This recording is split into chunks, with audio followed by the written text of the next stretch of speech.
Hello guys, welcome back to our channel. In the previous videos we were discussing about deviations from the Mendelian ratios, right? In that we have discussed incomplete dominance, we have discussed co-dominance. In the last or the recent video we have discussed about multiple allele structures, right? Today we'll be discussing about pleiotropy as a phenomenon for deviation from the Mendelian ratios. Right, आजच्या व्हिडिओमध्ये आपण प्लिओट्रॉपी याच्याबद्दल discussion करणार आहोत की प्लिओट्रॉपी म्हणजे नेमकं काय असतं, ते डेव्हिएशन किंवा मेंडलचे जे रेशो होते फिनोटायपिक आणि जिनोटायपिक रेशो, ह्या मेंडलच्या रेशोजमध्ये नेमकं डेव्हिएशन कसे कॅरी करत असतं. Right, before going forward as always will shortly discuss about previous 3 points. सगळ्यात पहिला त्यातला होता इनकम्प्लीट डॉमिनन्स. तुम्हाला माहिती आहे इनकम्प्लीट डॉमिनन्समध्ये काय होतं, याच्यात दोघंही ॲलेल्स जे आहेत, दोघंही जीन्स जे आहेत ते स्वतःचे कॅरेक्टर्स हे पार्शियली एक्सप्रेस करत असतात. ते दोघं कॅरेक्टर एकमेकांबरोबर मिक्स होतात आणि आपल्याला एक नवीन कॅरेक्टर त्याच्यात शो होतं, इंटरमिडिएट कॅरेक्टर शो होतं. राईट, याच्यात काय होतं, कोणतंच कॅरेक्टर हे एकमेकांचं जे एक्सप्रेशन आहे ते पूर्णपणे सप्रेस करू शकत नाही, म्हणून मग ते पार्शियली सप्रेस करत राहतात. राईट, याचं बेस्ट एक्झाम्पल आहे 4 o'clock प्लांट. आपल्या व्हर्नॅक्युलर लँग्वेजमध्ये त्याला म्हटलं जातं गुलबक्षीचं झाड. Right, second parameter from this was codominance, की ज्याच्यात काय होतं, दोघंही कॅरेक्टर्स जे आहेत किंवा दोघंही आपण म्हणतो जीन्स जे आहेत ते समप्रमाणात एक्सप्रेस करतात त्यांचे कॅरेक्टर. परत एकदा ते दोघांचे एकमेकांचे कॅरेक्टर सप्रेस करू शकत नाही, ते त्यामुळे काय करतात, ते दोघंही आपले कॅरेक्टर एक्सप्रेस करत राहतात आणि दोघंही आपले कॅरेक्टर समप्रमाणात एक्सप्रेस करतात. राईट, याचं एक्झाम्पल आहे coat colour in cattles. Clear आहे. याच्यानंतर लास्ट व्हिडिओमध्ये आपण डिस्कस केलं होतं मल्टिपल ॲलेल्स बद्दल. जसं त्याचं स्टेटमेंट आहे की याच्यात काय होतं, 2 or more alternative forms of a gene right present असतात क्रोमोझोम्समध्ये. मग हे काय करतं, this arise by mutation of wild type of genes, आणि हे जे जीन आहे हे मल्टिपल टाइम्स म्युटेट होऊ शकतं. राईट, आणि त्याच्यामुळे काय होतं, सिरीज ऑफ अल्टरनेटिव्ह एक्सप्रेशन्स ते फॉर्म करतात. वेगवेगळे एक्सप्रेशन्स हे एकच जीन वेगवेगळ्या म्युटेशन्सनी फॉर्म करू शकतं. याचं एक्झाम्पल होतं size of wings in Drosophila, आपण लास्ट व्हिडिओत डिस्कस केलं. आणि second was ABO blood group system, जी आपण डिस्कस केली होती पूर्णपणे. आता आजचा पॉईंट आपण जो डिस्कस करणार आहोत, that point is called as pleiotropy. Right, प्लिओट्रॉपीमध्ये नेमकं काय होतं माहिती आहे का, याच्यात असं म्हटलं जातं, a single gene from a combination, a single gene controls 2 or more different traits. एक जीन, आपल्याला माहिती आहे जीन्स किंवा क्रोमोझोम्स हे पेयर्समध्ये राहतात. या पेअरपैकी एक जीन जी आहे ना, this gene controls 2 or more different traits. Right, ही जीन कंट्रोल करत असते 2 किंवा त्यापेक्षा जास्त वेगवेगळे कॅरेक्टर, वेगवेगळे जीन्स, वेगवेगळे ट्रेट्स, आणि ह्या फिनॉमिनॉनला किंवा ह्या प्रोसेसला म्हटलं जातं प्लिओट्रॉपिक जीन, आणि ह्या प्रोसेसला, ह्या फिनॉमिनॉनला म्हटलं जातं प्लिओट्रॉपी. राईट, याच्यात नेमकं होतं काय हे तुम्हाला आपण जसं पुढे डिस्कस करू तसं लक्षात येईल. आता याच्यातला प्लिओट्रॉपीमधला फिनोटायपिक रेशो हा नेहमी 1:2 राहतो. आयदर फिनोटायपिक रेशो घ्या और genotypic ratio. Genotypic ratio may vary 1:2:1, but ultimately तो नंतर 1:2 वर येतो. कसा ते कळेलच आपल्याला. But the phenotypic ratio for this pleiotropy is always 1:2.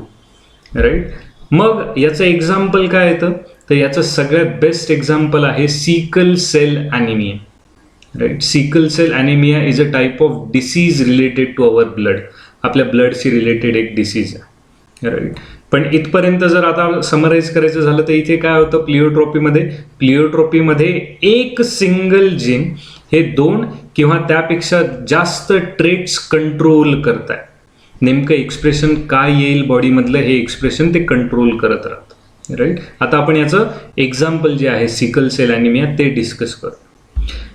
Sickle cell anaemia म्हणजे नेमकं काय असतं. आता याच्यात सगळ्यात पहिले प्रश्न येतो, सर ॲनिमिया म्हणजे काय असतो, आम्हाला ॲनिमिया म्हणजे काय हेच माहिती नाही. राईट, सो ॲनिमिया म्हणजे काय, anaemia is a condition which occurs due to lack of RBCs. आपल्या बॉडीमध्ये जेव्हा रेड ब्लड सेल्सचं जे कॉन्सन्ट्रेशन आहे, ब्लड सेल्सची व्हॅल्यू जी आहे ती जेव्हा कमी होत जाते, तेव्हा that person is suffering from anaemia असं म्हटलं जातं. राईट. मग आता ह्या RBCs आपल्या बॉडीमध्ये नेमकं काय करत असतात? तर RBC ह्या आपल्या बॉडीमध्ये सगळ्यात महत्त्वाचं म्हणजे ऑक्सिजन कॅरी करण्याचं काम करतात. तुम्हाला माहिती आहे आपल्या बॉडीला रेस्पिरेशन करायचं आहे, एनर्जी तयार करायची आहे, तर त्याच्यासाठी ऑक्सिजन लागत असतं. मग ह्या RBCs काय करताय? ह्या RBCs आपण ब्रिदिंगने जे काही एअर इनहेल केलेली आहे, ऑक्सिजन इनहेल केलेलं आहे, ते इनहेल केलेलं ऑक्सिजन आपल्या ईच अँड एव्हरी सेलपर्यंत घेऊन जायचं काम करत असतं. पण याच्या केसमध्ये काय होतं? इथे आपल्या बॉडीमधलं RBCs कमी झाल्यामुळे आपल्या बॉडीची ऑक्सिजन कॅरिंग कॅपॅसिटी ही कमी होते. कळतंय हे कशामुळे होतंय? This is happening due to reduced in the quantity of RBCs. RBCsची आपल्या बॉडीतली क्वांटिटी व्हॅल्यू कमी झाल्यामुळे हे होतं. राईट. मग सिकल सेल ॲनिमियामध्ये काय होतं? सिकल सेल ॲनिमियामध्ये आपल्या बॉडीत ज्या RBCs आहेत ना, त्या RBCsचा शेप जो आहे तो शेप चेंज व्हायला लागतो. Right. In this condition RBCs become misshapen. Right. त्यांचा जो नॉर्मल बायकॉन्केव्ह शेप जो आहे तो बायकॉन्केव्ह शेप कमी व्हायला लागतो, तो चेंज व्हायला लागतो. मग ते कसे होतात? Those convert into half moon shape like और सम लाईकवाईज स्ट्रक्चर्स. म्हणजे याच्यात काय? तर RBCsचा जो ओरिजिनल शेप आहे तो चेंज होतो आणि ते अर्धचंद्राकृती, आपला हाफ मून राहतो ना अर्धचंद्र, तशा काहीशा शेपमध्ये ते कन्वर्ट व्हायला लागतं. मग याच्यामुळे काय होतं? याच्यामुळे ऑब्विसली जर RBCsची साईजच कमी झाली तर ते ऑक्सिजन कॅरी करू शकणार आहेत का त्याच्या पूर्ण कॅपॅसिटीमध्ये? नाही करू शकणार. मग त्याच्यामुळे काय होतं? ज्या आपल्या ब्लडची जी ऑक्सिजन कॅरिंग कॅपॅसिटी ती पूर्ण कमी व्हायला लागते. राईट. मग हे ॲनिमिया घ्या किंवा हे सिकल सेल ॲनिमिया घ्या, हे काय कसं केलं जातं किंवा कसं येतं ऑफस्प्रिंगमध्ये? So this is a genetic hereditary disorder. Right. और we can say genetic hereditary disease, की जी आपल्या पॅरेंटपासून ऑफस्प्रिंगमध्ये कॅरी केली जाते. If a person is suffering from anemia or is a carrier of sickle cell anemia, then only it can be transferred to the offspring. आणि हा खूप rare होणारा disease आहे, रेअर होणारा डिसऑर्डर आहे. कळतं इथपर्यंत? मग आता आपल्या बॉडीत ना किंवा आपल्या ब्लडमध्ये दोन प्रकारच्या जीन्स प्रेझेंट राहतात. राईट. HbA and HbS.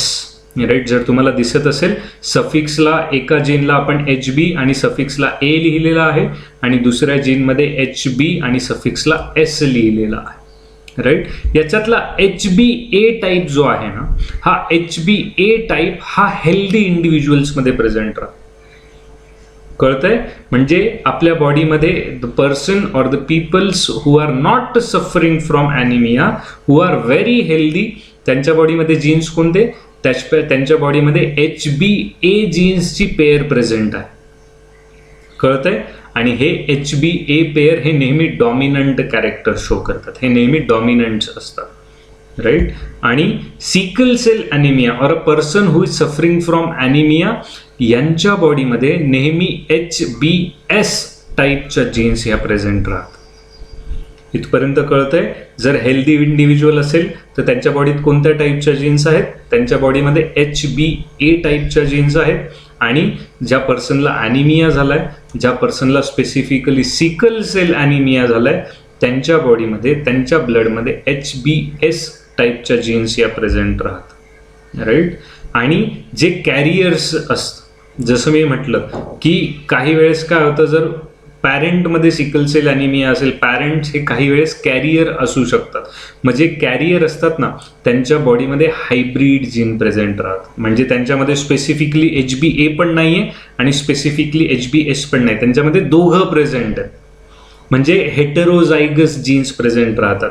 जे पेअर आहे त्या पेअरपैकी एक जीन ही HbA असते आणि दुसरी जीन ही HbS असते.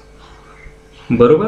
मग आता ह्या सगळ्यांचा प्लिओट्रॉपीशी काय कनेक्शन येतं आपण पुढे पाहूयात. प्लिओट्रॉपीमध्ये नेमकं काय कनेक्ट करतात. आता तुम्हाला जर मोनोहायब्रिड क्रॉस आठवत असेल, आपण जो इनकम्प्लीट डॉमिनन्स मध्ये वगैरे डिस्कस केला होता. आता सगळ्यात पहिले काय, फॉर एक्झाम्पल जर एक ऑफस्प्रिंग तयार होण्यासाठी आपल्याला एक मेल गॅमेट लागतं आणि एक फिमेल गॅमेट लागतं, बरोबर. मग आता जर एका जनरेशनमध्ये किंवा जे पॅरेंट्स आहेत ते पॅरेंट्स दोघंही सिकल सेल कॅरियर असतील, राईट. त्यांचा फिनोटाईप काय, those two are sickle cell carrier. मग तुम्हाला माहिती आहे, आपण सिकल सेल कॅरियरचा मागच्या स्लाइडमध्ये इथे आपण हे पाहिलं शेवटच्या रो मध्ये बघा, sickle cell carrier anaemia possesses HbA and HbS genes. म्हणजे हे जे कॅरियर आहे त्यांचं जिनोटाईप काय असणार आहे, यांचा जिनोटाईप असणार आहे HbA and HbS gene, right. मग आता डायहायब्रिड क्रॉसमध्ये आपण काय केलं होतं, आपल्याला ह्या दोघं पॅरेंट्समध्ये जे जीन आहे त्याचं काय करावं लागेल, त्याचं गॅमेट फॉर्मेशन करावं लागेल. मग आपण गॅमेट्स कसे फॉर्म करणार, पहिले जो पहिला कॅरियर आहे, पहिला पॅरेंट आहे HbA सिकल सेल कॅरियर, त्याचं पहिलं येईल HbA गॅमेट, दुसरं येईल HbS गॅमेट जे मेलचे झाले. फिमेलमध्ये परत एकदा ते सिकल सेल कॅरियर आहे म्हणून काय येईल, HbA गॅमेट येईल आणि HbS गॅमेट. कळतं इथपर्यंत. याच्यानंतर आता आपण काय करणार, आता याच्यानंतर आपण ऑफस्प्रिंग फॉर्म करायला सुरुवात करणार. म्हणजे काय, ह्या गॅमेट्सचं कॉम्बिनेशन करायला सुरुवात करणार. मग पहिल्या लेवलला काय होईल, at the first level I will combine HbA gamete of a mail with HbA gamete of a female. हे जर दोघं कंबाईन केले तर मला काय भेटेल, मला त्या ऑफस्प्रिंगचं जिनोटाईप भेटेल HbA अँड HbA. कळतंय. म्हणजे हा जो इंडिव्हिज्युअल आहे हा नॉर्मल इंडिव्हिज्युअल आहे. आपण मागच्या स्लाइडमध्ये पाहिलं, मी आधी सांगितलं तुम्हाला की ज्या इंडिव्हिज्युअलमध्ये HbA टाईपचे जीन्स असतात ते नॉर्मल इंडिव्हिज्युअल राहतात, दोज आर हेल्दी इंडिव्हिज्युअल्स. म्हणजे काय, जेव्हा मेलचं HbA गॅमेट हे फिमेलच्या HbA गॅमेट बरोबर कंबाईन होईल तेव्हा तो नॉर्मल इंडिव्हिज्युअल जन्माला येईल, नॉर्मल ऑफस्प्रिंग जन्माला येईल. मग अशाच प्रकारे मेलचं HbA gamete when combines with female's HbS gamete तेव्हा आपल्याला काय भेटेल, तेव्हा आपल्याला भेटेल HbA आणि HbS चं कॉम्बिनेशन, जे काय आहे, जे वर लिहिल्याप्रमाणे who is a sickle cell carrier. कळतंय. सेम आता आपण काय करणार, आपलं मेलचं HbA गॅमेट फिमेलच्या दोघं गॅमेट बरोबर मिक्स झालं. आता आपण काय करणार, आता मेलचं HbS गॅमेट आपण मिक्स करायला घेणार. मग पहिल्या कॉम्बिनेशनमध्ये काय होईल, मेलचं HbS गॅमेट हे फिमेलच्या HbA गॅमेट बरोबर मिक्स होईल आणि आपल्याला परत काय भेटेल, as HbA gamete is dominant आपल्याला भेटेल कॉम्बिनेशन ऑर हेटरोझायगस जीन की ज्याच्यात HbA आणि HbS चं कॉम्बिनेशन असणार आहे. कळतंय. म्हणजे हे दोघं काय, this two are sickle cell carriers. कळतं इथपर्यंत. आणि चौथ्या आणि शेवटच्या कॉम्बिनेशनमध्ये आपण काय करणार, मेलचं HbS गॅमेट हे फिमेलच्या HbS गॅमेट बरोबर मिक्स करणार आणि आपल्याला ऑफस्प्रिंग भेटेल having both the genes of HbS gamete, ज्याच्या दोघंही HbS आणि HbS असे गॅमेट राहतील. And this is called as a sickle cell anaemic patient. हा जो ऑफस्प्रिंग तयार झालाय, हा जो ऑफस्प्रिंग जन्माला आलाय त्याला ऑलरेडी सिकल सेल ॲनिमिया झालेला असतो.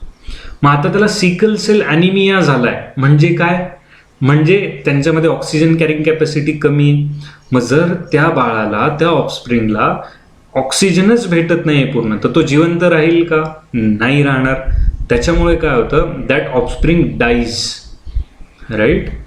मग फायनली काय होतं, जेव्हा आपण याचा फिनोटाईप कॅल्क्युलेट करतो, at that time we have a one normal individual, two sickle cell carriers and one sickle cell anaemic person or patient. ज्यातला हा जो शेवटचा एक आहे सिकल सेल ॲनिमिकचा जो पेशंट आहे तो डाय होतो. त्याच्यामुळे फायनली आपल्याला फिनोटायपिक रेशो काय भेटतो, फायनली आपल्याला फिनोटायपिक रेशो भेटतो 1:2.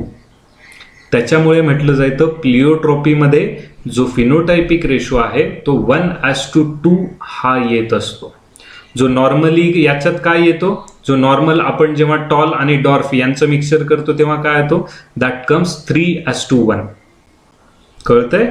दिस is called as your pleiotropic effect, की ज्याच्यात HbA आणि HbS हे दोघं असे कॅरेक्टर होते. त्यातल्या त्यात HbS हा असा कॅरेक्टर होता की ज्याने 2 किंवा त्यापेक्षा जास्त एक्सप्रेशन कंट्रोल केले होते, 2 पेक्षा जास्त ट्रेट कंट्रोल केल्या होत्या. कळतं इथपर्यंत? Hope you people have understood this concept, right. आपल्या नवीन सिलेबसमध्ये इथपर्यंतच आपल्याला इनहेरिटन्स आणि व्हेरिएशनचे डाऊट्स किंवा कन्सर्न्स दिलेले आहेत. याच्यात अजून एक पॉईंट येतो, डेव्हिएशन येतं, दॅट इज पॉलिजेनिक इफेक्ट, जो आपण नेक्स्ट व्हिडिओमध्ये डिस्कस करणार आहोत. Hope you have understood everything. If you people have any kind of doubt, काहीही क्युरी असेल ह्या केसमध्ये, you can any time connect with me. व्हिडिओला कमेंट करा किंवा मला पर्सनली कॉल, मेसेज, ईमेल काहीही केला तरी चालेल. डन. चलो थांबूयात आपण. Thank you so much.